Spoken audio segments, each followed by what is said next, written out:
Ampuliriza omulungi, nkwaniriza mu katabo kaffe omuzimu gwa Kasooba.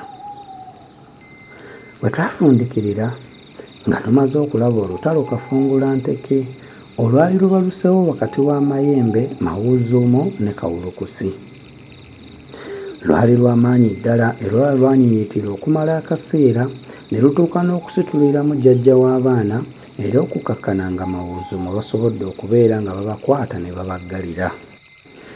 Nga gamaze okutwalibwa gye baali ab'okugookera, omusawo yatusibira eddagala era bw'atyo n'awa n'ebiragiro eby'omulwadde ebyali eby'okukozesebwa, bwe tutyo ne tubeera nga naffe twejjawo.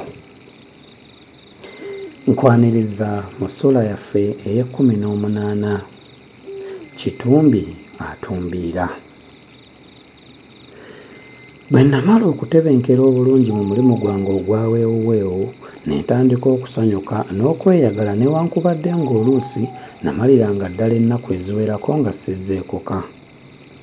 Eŋŋendo ezimu zaabanga mpanvu era nga nkomawo nga njidde buteefe nfumye ng'oluusi ne lumondo w'embwa bandaga mulage. Eyo ogw'eggomba gye gwandigusizanga gye nafunira emikwano n'abammanyi mu bantu ab'enjawulo abannyambanga okunzibira ebyama mu ngeri ezitaali zimu. Ate ng'ensimbi kati bwe nali nfuna ez'omuzindo nga nfuna ez'empeera n'ez'okukozesa mu bwambega, ng'abakulu bo mbafunira kikonde era ebyama ne mbibaggyako. Ebyo eby'okweraliikirira okuyiggibwa nabiggyirako ddala omwoyo, anti nga sikyalaba muntu yenna nniimisa oba nnondoola.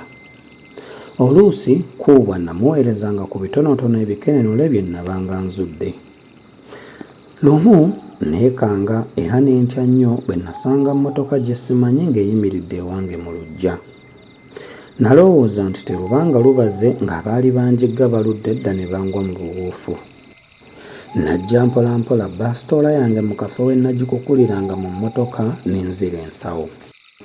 Awo ne ntambula mpola nga nsanyuukirira njolekedde emmotoka ennyinyi naye ng'ekindi mu birowoozo nze nzekka nze nkimanyi. Ngenda okugituukirira nga bagirimu mbamanyi, olwo ng'emmeeme lweva gye yali yeewanise ne nga tulamusaganya. Baali bandeetedde bubaka kuva wakkuubwa nga nsaba ngendere mu mmotoka gye baggiramu emubende nziggyeyo omulwadde yali yeetaaga obujjanjabi obw'ekikugu mangu obutaaliyo mutwale mu kafo akandagirirwa era nga byonna byakyama nnyo. Kati obulamu bw'omulwadde oyo bwesigamye ku ky'onoosalawo okukola, wabula tewalirizibwa. Bw'olaba nga kizibu ng'okireka, naye ffeeno obwesige bwonna tubumalidde eyo. Ebbaluwa eyajjiramu obubaka bwetyo bwe yakomekkerezebwa. Kuno tekwali kusaba, kyali kiragiro ekibembekeko sukaali. Nalowooza ku migga egyali gyaladde gyonna olw'omukuba namutika ogwali gufukumuka mu biseera ebyo nga siraba we njiyita. Naye ate nga n'okugaana kunzibuwalira. Kuubwa yali anneesize nga nze nnyina okutuukiriza omulimu guno ogw'ekyama, ate nga singa omulwadde afa ngenda kukka emagombe ng'omwoyo gwange gunnumiriza nti singa wagenda osanga omuntu oyo yandizza engulu. Namalirira okugenda obanga nnemwe naye nga ngezezzaako, anti ng'akasuka lyali nalyo era n'ekiri atabaala. Emmotoka eyamperezebwa okugenderamu nagigaana ne nsalawo okugendera mu kange akatono ke nali nguze era akaali kammanyidde ku nnaku.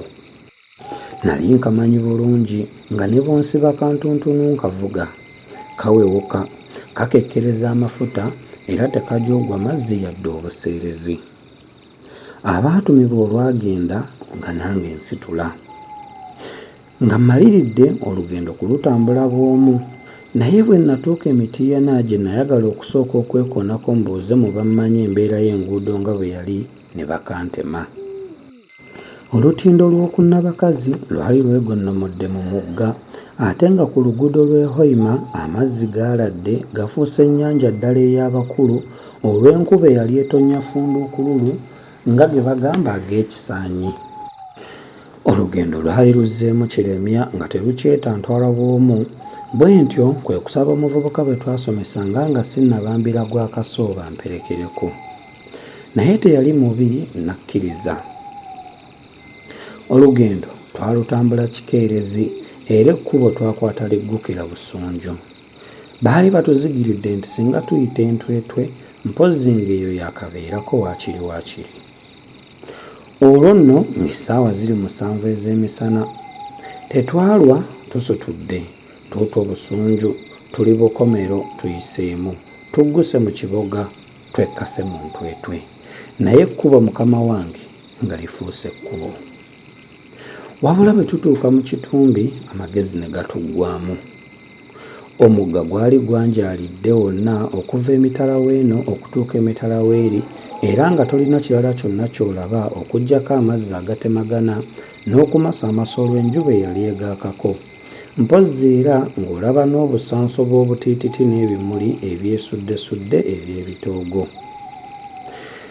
Nayoganyizibwa wakati w'okumira ppinu amazzi ago nga saabale oba okukyusa akabina nga nkazzeeka. Ku byombi tekwaliko kinsikiriza.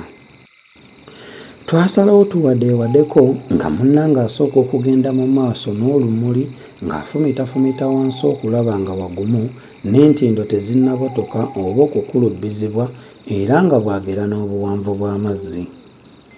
Yaggyamu engatto n'azikuba mu mmotoka, empale n'agifunyira mu maviivi, n'abaka olumuli n'agenda ng'aswagaswaga mu mazzi okusooka agaali gamukoma mu ntumbwe.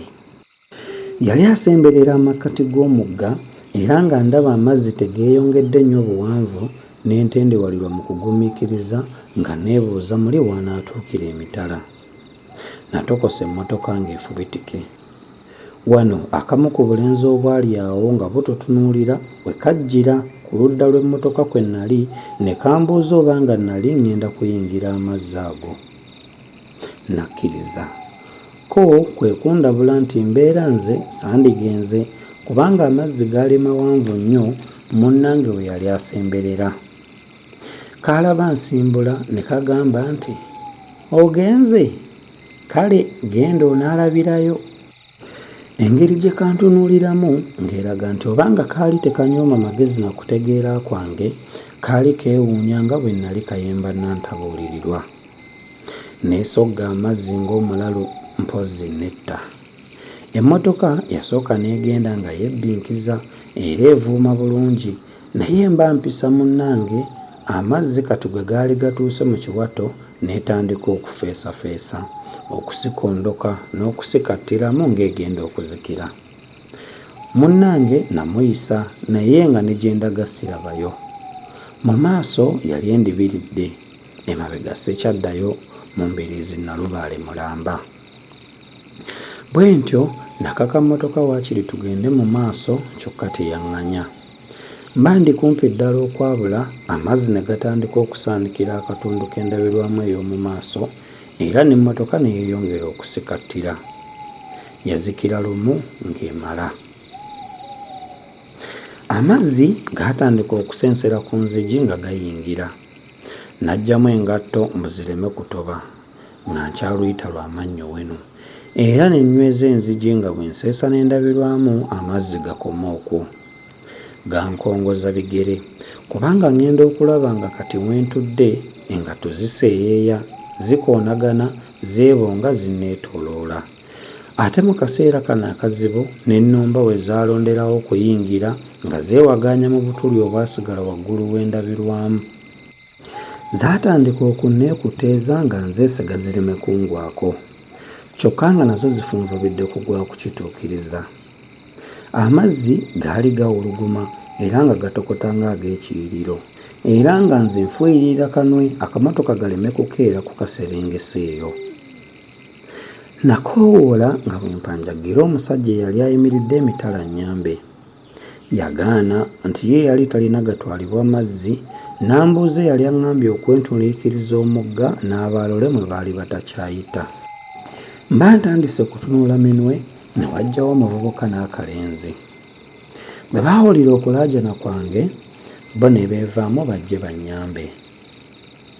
Ampuliriza omulungi, olwakadde akatutwala kantindiggwa ng'omusezi yeetisse mayiti ng'ayita mu maggwa.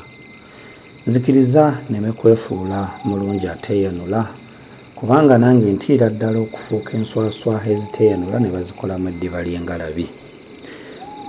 Akuume atakuumira mpeera.